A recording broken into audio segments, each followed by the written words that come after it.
मधेपुरा का एजुकेशन कहाँ पर है? हम बाहर पढ़ने जाते हैं, हमारे यहाँ इतनी अच्छी यूनिवर्सिटी है, हमको कोई देखने वाला नहीं है। हम गवर्नर साहब से मिलेंगे, कल हमारी संभावना है मिलने की। हमारे बच्चे कभी भी मर्यादा को पार नहीं करेंगे। इसीलिए डीसी साहब आए, उन्होंने मेरे बच्चों का अनशन तुड़वाया।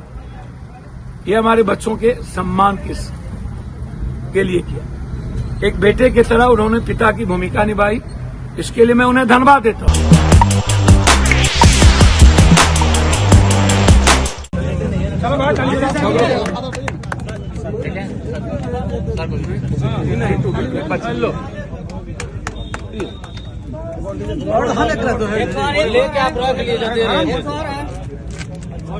गवर्नर साहब से मिलते हैं, समय मैंने कहा है कि यदि हैं तो आप लीजिए, मिल करके आपकी बात हम और इनके तानाशाह तरीके की बात हम गवर्नर साहब से कहते हैं। यदि जरूरत पड़ेगी तो मैं दो साथी को बुला लूंगा। यदि समय मिल गया तो हम दो सीनियर लीडर को हम बोलेंगे कि आप बस पकड़ के आ जाइए, आप दोनों में से हम साथ ले चलेंगे, फिर आप लोग अपनी बात वहां अपने तरीके से रखिए। जैसे पटना यूनिवर्सिटी में हुआ, लोग हमारे कैंडिडेट को छाड़ दिए थे, एनएसयूआई के कैंडिडेट को, मैंने उसको बहुत सीरियस लिया और गवर्नर साहब के पहले ही डीसी को मानना पड़ा कि हम करेंगे सर। फिर गवर्नर साहब भी कोऑपरेट किए, सबको लेके हम गए और अपने लाइफ, अपनी कैरियर को बना के इस देश के भविष्य को बनाए, खुद के भविष्य को बनाएंगे। लेकिन मैं समझता हूं जिन लोगों को भी ये दायित्व दिया गया पहले भी, उन्होंने इसको बहुत विस्तृत सामाजिक आधार पर, जाति के आधार पर लोगों को पकड़ के लोग रखते हैं और उसी से हमारे बच्चों का शोषण करते हैं। भूपेंद्र नारायण विश्वविद्यालय, पूर्णिया यूनिवर्सिटी क्या खोया क्या पाया? हमारे लोग आए, उन्होंने भी लूटा विश्वविद्यालय को।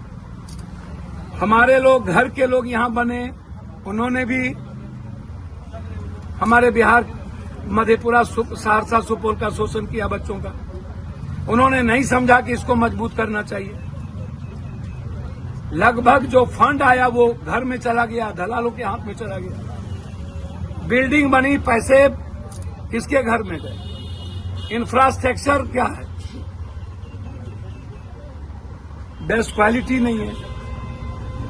मधेपुरा के एजुकेशन से पूरा देश समझ लेता है कि गलत सर्टिफिकेट है। यह जो अवधारणा है, या जो हमारे बच्चे अनशन पर बैठे थे, जो बेसिक मुद्दा होता है उस पर कंप्रोमाइज बीसी को एज ए गार्जियन करना चाहिए। बीसी एक इंस्टीट्यूशन है एजुकेशन का, वो हिटलर नहीं है, वो तानाशाह नहीं हो सकते, वह एक अभिभावक हो सकते। शैक्षणिक संस्था कभी तानाशाही नहीं करती। कोई भी शैक्षणिक संस्था विनम्रता और सरलता के साथ चलता है, विचारों के साथ चलता है। और इसको लूट का अड्डा बना लिया। जिस सपना देखा गया था भूपेंद्र नारायण मंडल विश्वविद्यालय का, वो उल्टा हो गया। इसीलिए मैंने वीसी साहब से कहा है, देखिए दो बात समझिए, एजुकेशन में 3 तरह की संस्थाएं, जब से बीजेपी की गवर्नमेंट आई उसमें आरएसएस का इन्वॉल्वेशन सबसे ज्यादा हो गया। आप याद कीजिए अर्जुन सिंह को, यदि आप अर्जुन सिंह को याद करेंगे तो क्रांतिकारी कदम था इस देश के बच्चों के लिए। ऐसे समय में ही हम बीपी सिंह को भी याद करते हैं।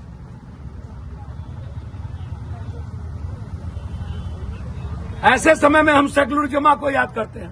ऐसे समय में कुछ पल के लिए हम महावीर बाबू को याद करते हैं। हमारे यहां कीर्ति बाबू जैसे लोग, बहुत लोग संस्थाओं का निर्माण किया, लेकिन हुआ क्या? मधेपुरा का एजुकेशन कहां पर है? हम बाहर पढ़ने जाते हैं, हमारे यहां इतनी अच्छी यूनिवर्सिटी है, हमको कोई देखने वाला नहीं है। हम गवर्नर साहब से मिलेंगे, कल हमारी संभावना है मिलने की। हम बच्चों के साथ साथ भूपेन्द्र नारायण विश्वविद्यालय जब से बनी तब से आज तक आर्थिक गमन जो हुआ है और शैक्षणिक शोषण जो हुआ है, इन दोनों की इंक्वायरी की मांग करेंगे। लेकिन मैं एक अनुग्रह करूंगा इस संस्था को, हमारे बच्चों को छेड़े नहीं, हमारे बच्चों के सम्मान के साथ खेले नहीं। हमारे बच्चे कभी भी मर्यादा को पार नहीं करेंगे। इसीलिए डीसी साहब आए, उन्होंने मेरे बच्चों का अनशन तुड़वाया। ये हमारे बच्चों के सम्मान के लिए किया। एक बेटे की तरह उन्होंने पिता की भूमिका निभाई, इसके लिए मैं उन्हें धन्यवाद देता हूं। लेकिन बच्चों के एकेडमी के साथ हमारा सिस्टम खिलवाड़ ना करे।